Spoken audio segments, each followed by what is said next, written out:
मैं यहाँ सिर्फ आपकी मदद करने के लिए आया हूँ अर्तुरुल साहब। क्या तुम मेरे लिए फौज लेकर आए हो अरसलान?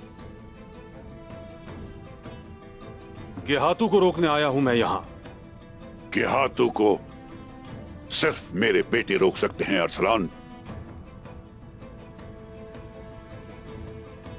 निकोला से मिलके आया हूं अभी।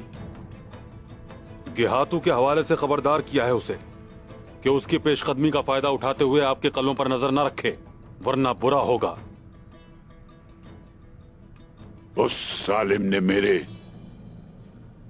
जिगर गोशे पर हमला किया, मैं उसे खून उगलवाऊंगा।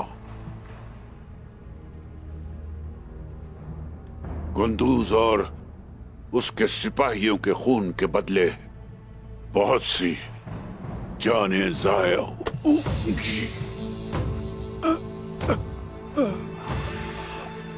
सरदार, सरदार, अर्तुरुल साहब, अर्तुरुल साहब! हुजूर, हुजूर! सिपाहियों!